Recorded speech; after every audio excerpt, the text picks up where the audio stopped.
여러분, 데살로니가 교회는 어떻게 모든 믿는 자의 본이 되었습니까?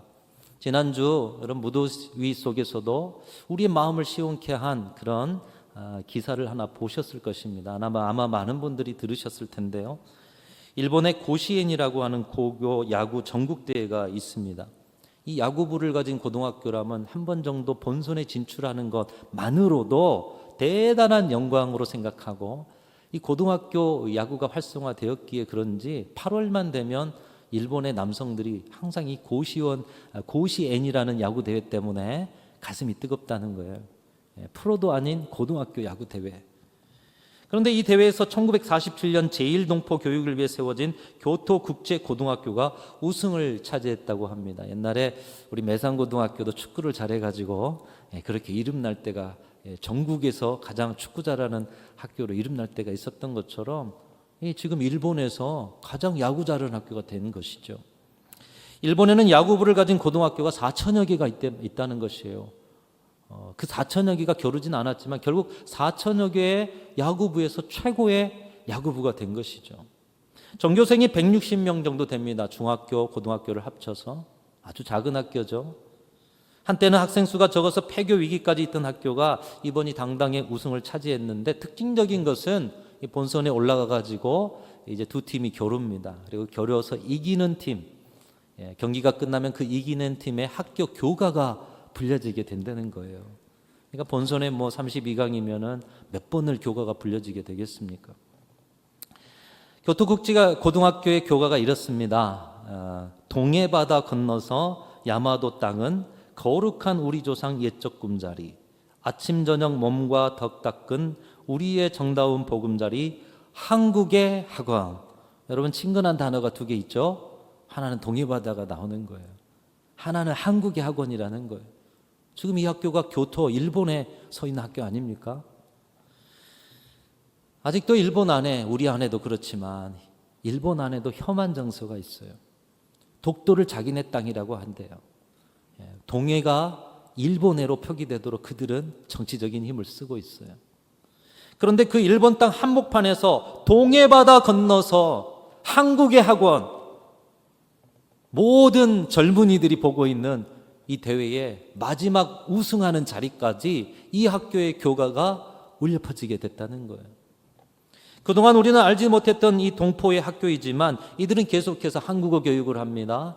그리고 한국 무용을 가르치고 태권도를 가르치고 한국 역사를 가르치고, 학교가 폐교될 위기 때는 이제 야구부를 창설해서 일본 학생들도 받아들였다는 거예요. 그래서 이번 야구부에도 일본 학생들이 대부분인데, 그럼에도 그들의 입술로 이 교가를 부르는 거예요. 그들이 한국의 정체성 교육을 함께 받았기 때문에. 감격적인 승리와 우리나라의 위상을 세웠다는 이 소식에 폭염 속에서도 마음이 시원한 그런 마음이 들었습니다. 사도 바울이 데살로니가 교회를 보는 마음이 이와 같지 않았을까? 아니, 이 어리고 작은 학교, 그 어린 심령들이 입술을 통해서 동해바다, 한국의 학원, 자랑스러운 한국의 정체성을 드러내는 것처럼 데살로니가 교회를 바라보면서, 아니, 신앙을 얼마 시작하지도 않은 이 교회가 이렇게 나의 기쁨이 되다니, 이렇게 온 곳에 소문이 나서 모범이 되는, 그런 본이 되는 교회가 되다니. 이 사도 바울의 마음이 바로 그런 마음이었습니다.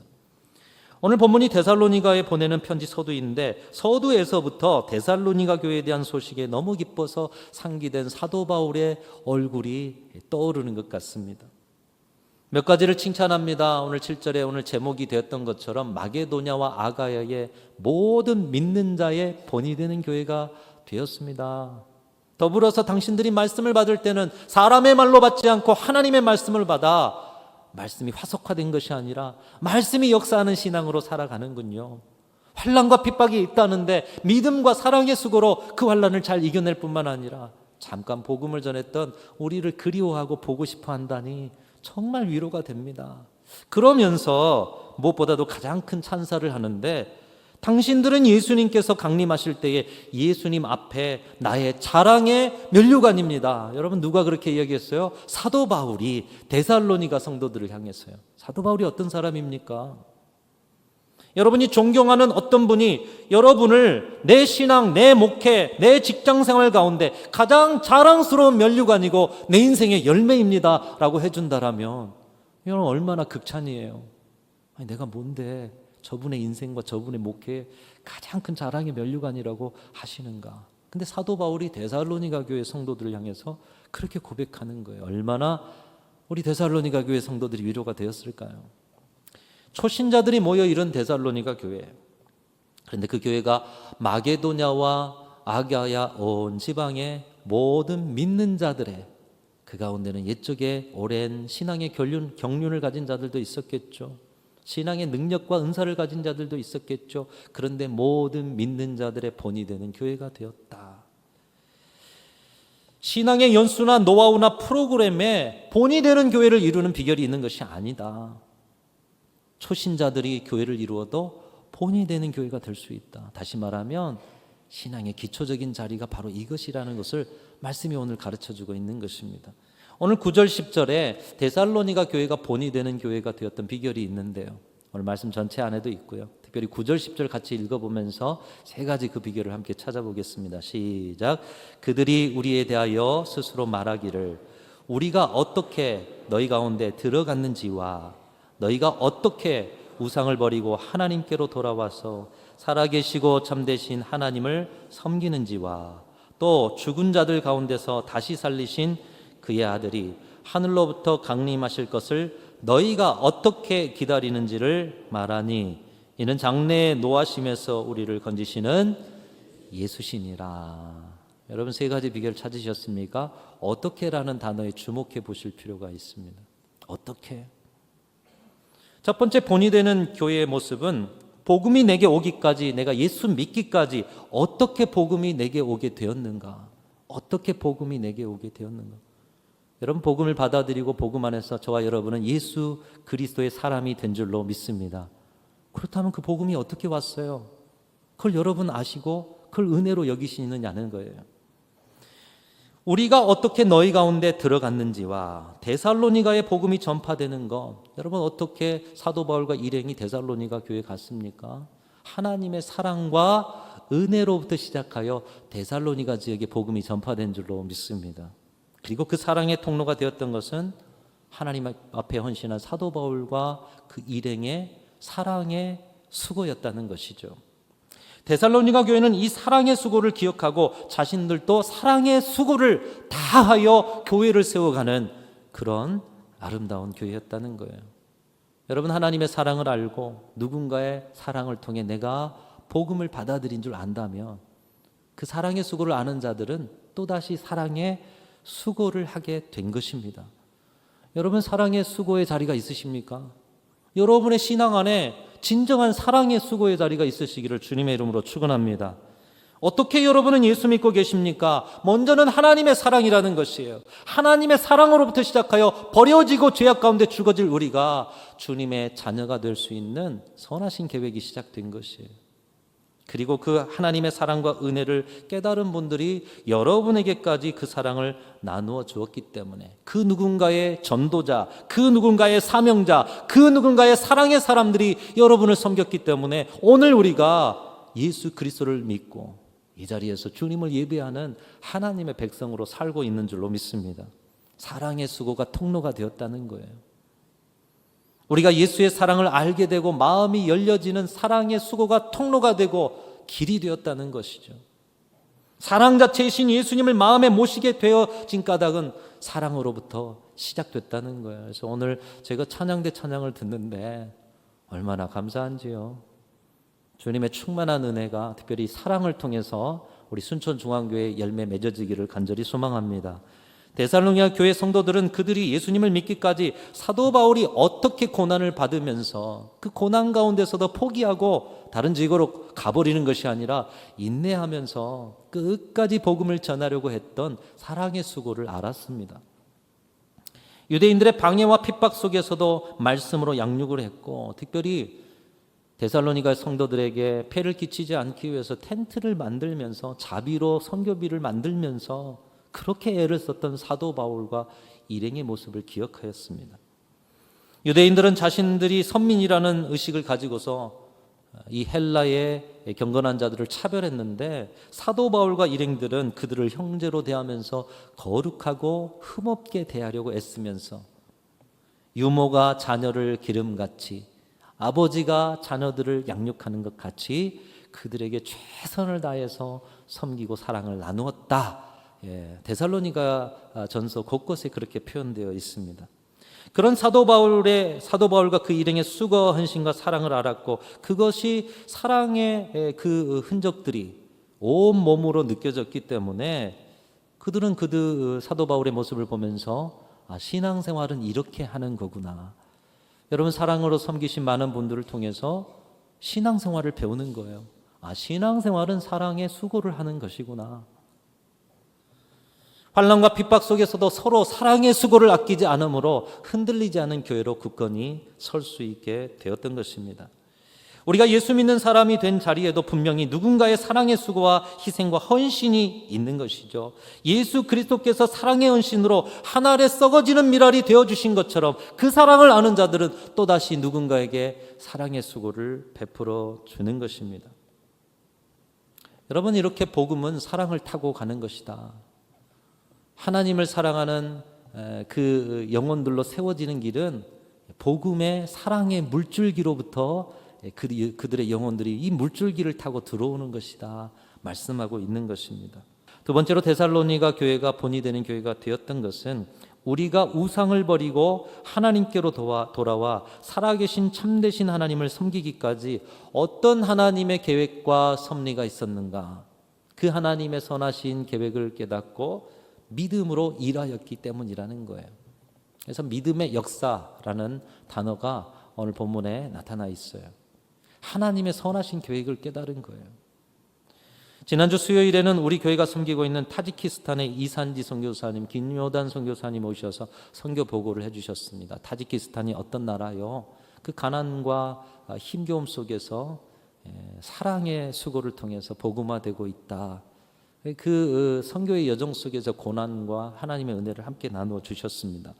그 말씀을 시작하는데 사모님 되시는 김요단 선교사님이 타지키스탄 선교사로 나가기를 결정하고 나서 자기 자신에게, 사모님 당신에게 보낸 편지를 썼는데 그 편지를 읽어주셨어요. 아직 타지키스탄이 어떤 곳인지를 경험하지 않았습니다. 그래서 그 험한 곳에 복음 전하러 가는 자신을 격려할 뿐만 아니라 이제 거기서 당할 일들을 하나하나 좀 적어보면서 그런 일들을 당해도 그 속에 하나님의 뜻이 있음을 자신한테 당부하면서 쓴 편지. 편지에 쓴 고난을 이 편지를 쓰는 게 특별히 편지를 읽어주신 이유가 있었습니다. 이 편지가 예언처럼 다 이루어졌다는 거예요. 편지에 쓴 하나님이 주신 은혜와 또 앞으로 인도하실 선하실 계획만 아니라 편지의 고난의 내용도 썼는데 그 고난까지도 다 받게 되었다는 거예요. 선교의 현장에서 자신이 쓴 편지가 그대로 이루어짐에 얼마나 큰 전율을 느꼈겠습니까? 그런 떨리는 마음으로 편지를 읽어주셨는데 그 중에 일부를 제가 한번 읽어보겠습니다. 안녕, 이야기 들었어. 타직으로 떠난다고? 내 결정에 박수를 보낸다. 내 인생의 진짜 주인이신 하나님께 내 인생을 드리는 것, 그리고 주님이 이 땅에 구원자로 오신 지 2000년이 지났는데도 불구하고 아직도 그 소식을 모르는 이들을 향해 간다는 것, 그 중에서도 가장 복음화율이 낮은 타직으로 간다는 것, 잘 결정했어. 그래서 어려운 결정 잘했다. 자신을 격려하고요. 중간 생략하고 또 있습니다. 넌 광야 같은 그 땅에서 결코 순탄치만은 않을 거야. 너에게 어려운 시간들이 닥치게 될 거야. 때론 내 남편이 그리고 네가 죽음의 문턱을 드나드는 시간을 겪을 수도 있고, 타지기에게 들어가실 때는 전쟁이 이제 막 끝난 상황이라는 거예요. 수많은 죽음의 위기가 있었답니다. 뿐만 아니라 코로나에 걸려서 혼자 버려진 채 죽을 뻔했대요. 그래서 그 후유증을 지금도 앓고 계시더라고요. 다쳐서 피가 철철 나는 아이를 부둥켜 안고 어찌할 바를 몰라서 하나님의 이름을 부르짖는 밤을 보낼 수도 있어. 그때는 첫째 아이가 있었는데 이 첫째 아이가 매번 타지기 아이들에게 두들겨 맞고 오는 거예요. 그리고 하루는 머리통이 깨져서 온 거예요. 이 아이를 안고 울면서 기도한 이 사모님의 자리가 있었다는 거죠. 아직 어린 아이들을 떠나보내고 아이들을 떠나 빈 방에 우두커니 앉아 울게 되는 날이 올 수도 있지. 한국에 계신 사랑하는 엄마가 시한부 선고를 받았음에도 너에게 그 사실을 숨긴 채 사랑하는 막내딸을 그리워하며 우시게 될 수도 있고, 어쩌면 사랑하는 그 땅에서 추방을 당해 그 땅을 울면서 떠나게 될 수도 있단다. 지금 사모님이 사모님에게 지금 편지 쓴 거예요. 내가 생각한 것보다 어쩌면 그 땅은 너에게 큰 아픔과 고통을 줄 수도 있단다. 그런데 그때 기억해. 그 모든 시간이 너를 향한 주님의 선하신 계획 안에 다 들어있다는 걸 말이야. 여러분, 결국 선교사님은 타직에 선교하다가 추방을 당하셨대요. 그렇지만 그들의 영혼을 포기할 수가 없어서 러시아에서, 그 근접 국가인 러시아에서 10여 년을, 이 러시아 타직이 너무 어렵다 보니까 러시아에 돈 벌러 오는 타지키스탄의 영혼들을 품고 그들과 복음의 집회를 하고, 그렇게 10년 일하셨는데 아무것도 할 수 없는 그때 하나님이 일하시고 하나님이 이끌어 가심을 더욱더 체험하게 되셨다고 합니다. 지금 다시 타지키스탄으로 들어가서 23년 만에 첫 열매를 맺으셨다, 그렇게 보고하셨습니다. 여러분, 한 영혼을 열매 맺는 것이 이렇게 힘든 일이에요. 우리는 뭐 전도하자, 데려오자 하지만 진정한 열매 맺는 것, 우리 자신도 열매가 되기까지 정말 힘든 일이에요. 그 고난과 힘겨운 여정을 겪으면서도 자신을 고통스럽게 하고 추방한 땅 타직에 다시 들어가서 다시 그 삶을 살 수 있겠는가? 그런데 너는 기억해. 그 모든 시간이 너를 향한 주님의 선하신 계획 안에 다 들어있다는 걸 말이야. 그 고난의 시간까지도 하나님의 선하신 계획에 들어있다. 아니, 편지가 곧 예언이 되어버렸어요. 사랑하는 성도 여러분, 저와 여러분의 인생과 사명의 자리, 때로 원치 않은 고난과 인생의 변수가 있을지라도 오늘 사모님의 고백처럼 이미 하나님의 선하신 계획 안에 다 들어있는 줄로 믿으시기를 주님의 이름으로 축원합니다. 여러분의 고통이 그 끝이 아니에요. 선하신, 인도하신 계획이 있으셔요. 출발할 때 쓴 편지가 겪어왔던 삶이 됩니다. 고통마저도 회복하셔서 열매 맺게 하심을 보게 됩니다. 그 하나님의 선하신 계획을 몸으로 체험하니, 하나님의 선하신 계획을 알면서 하나님의 선하신 계획을 무시하고 타직을 버릴 수가 없는 거예요. 그래서 또다시 그 땅으로 들어가고 그 땅에서 복음을 전하게 되는 것입니다. 여러분, 데살로니가 교회가 그렇습니다. 우리도 그렇습니다. 어떻게 우상을 버리고 참신 하나님을 섬기는 자들이 되었습니까? 하나님의 선하신 계획에, 하나님의 선하시고 온전하신 섭리대로 우리가 하나님의 자녀가 된 줄로 믿습니다. 강팍한 심령으로 예수를 거부하던 우리, 교만하여 예수 없다고 하던 우리, 이미 어릴 적부터 믿었지만 여러 우리 삶의 고정관념과 변하지 않는 그 심령을 가지고 있던 우리, 그런데 하나님의 선하신 계획 안에 변화시키셔서 오늘 이 자리에 우리를 붙들어 주신 줄로 믿습니다. 하나님의 선하신 계획 가운데 있음을 의심치 않고 믿음으로 주님의 일을 끝까지 감당하는 교회가 데살로니가 교회였다는 거예요. 이 믿음의 역사가 있었던 데살로니가 교회처럼 오늘도 저와 여러분을 향한 선하신 하나님의 계획은 계속됨을 믿음으로 고백하고 여러분에게 맡기신 믿음의 일들을 끝까지 감당하는 우리 순천중앙교회가 되기를 간절히 소망합니다. 그래서 두 번째 본이 되는 교회는 믿음의 역사가 있어요. 하나님의 선하신 계획을 믿는 믿음의 역사. 세 번째 본이 되는 교회는 다시 오실 예수님의 재림을 사모하는 신앙입니다. 사모하는 신앙, 다시 오실 주님을 사모하는 신앙. 여러분, 이 사모함이라는 것은 어떤 상황 가운데서도 기다리고 인내하게 만드는 것입니다. 사모하는 것, 진정한 사모함이라면 끝까지 기다리는 것이에요. 데살로니가 교회는 예수님을 믿고 나서 사도 바울이 받았던 핍박을 고스란히 겪게 되었습니다. 사도 바울 때문에 예수가 전해지고 그들이 예수를 믿었으니 유대인들이 가만히 둘 리가 있겠어요. 그럼에도 환난과 핍박을 겪는 현실 속에서도 그들은 주님의 재림을 소망하면서 그 환난과 핍박 가운데 인내하면서 교회를 세워갔다는 거예요.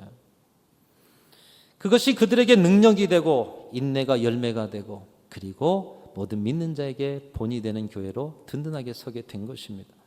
로마서 5장 3절 4절 말씀, 우리에게 인내가 필요함을 볼 수가 있는데 우리 같이 한번 읽어보겠습니다. 시작. 다만 이뿐 아니라 우리가 환난 중에도 즐거워하나니 이는 환난은 인내를, 인내는 연단을, 연단은 소망을 이루는 줄 알미로다. 여러분, 환난이 뭐가 즐거워요?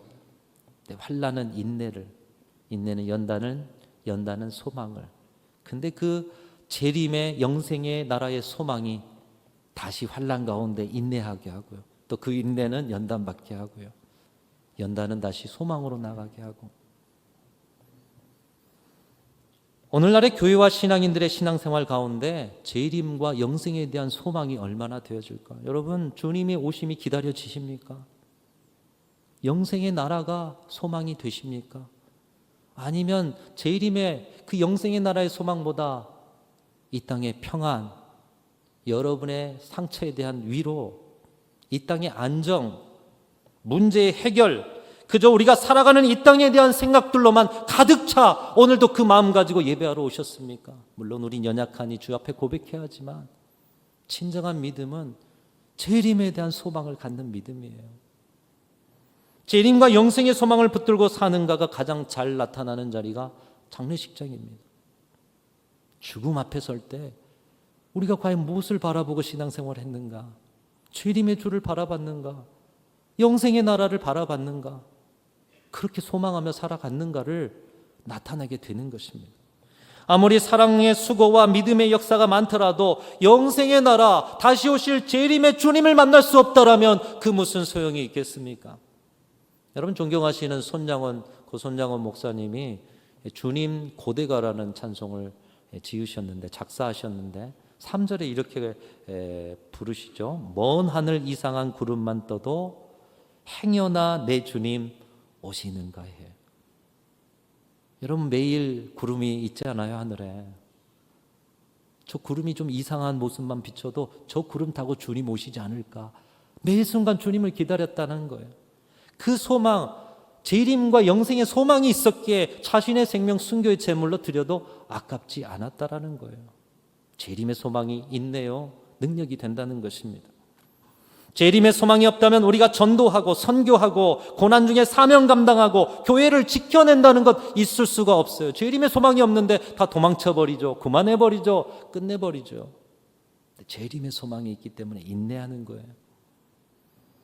나도 확신할 수 없는 천국을 누구에게 전할 수 있겠습니까?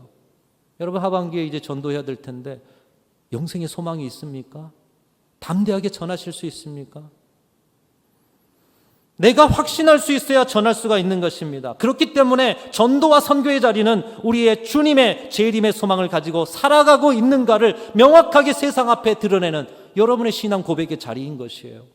나는 재림의 소망을 기다리는 자입니다. 그 영생의 나라 당신의 것이 되기를 원합니다. 그것을 드러내는 자리, 예수의 흔적을 드러내는 자리, 전도의 자리인 것이죠. 사랑하는 성도 여러분, 재림과 영생의 소망으로 끝까지 인내와 오래 참음과 또 모든 그 소망의 열매를 맺어가시는 우리 교회와 성도들이 다 되시기를 주님의 이름으로 축원합니다. 이제 말씀을 맺겠습니다. 2024년 하반기에 우리는 예수의 흔적을 이제 드러내면서 살게 될 것입니다. 누구를 많이 데려오느냐 마느냐, 물론 힘써야죠. 근데 그 가운데 중요한 것은 여러분을 보시는 거예요. 내가 내 안에 있는 예수의 흔적으로 충만하면 가만히 있을 수가 없어요. 드러내고 보여줘야 되는 거예요. 무엇보다 오늘 데살로니가 교회가 보여주고 있는데, 예수 안에 변화된 교회, 함께 이루어서 교회의 존재 목적을 보여주는 교회는 사랑의 수고가 넘치는 교회, 또 하나님의 선하신 계획을 믿는 믿음으로 믿음의 일을 충실하게 하는 교회, 또 재림과 영생의 소망의 인내로 살아가는 교회, 우리 순천중앙교회가 그런 믿는 자들의 본이 되는 교회가 되어서 처음 교회 사명, 주님 오실 날까지 감당하는 든든한 교회, 능력 있는 교회로 이 하반기에도 든든하게 하나님께서 세워주실 줄로 믿습니다. 다 그 주역들이 되셔서 신앙의 즐거움이 넘쳐나시기를 주님의 이름으로 축원합니다.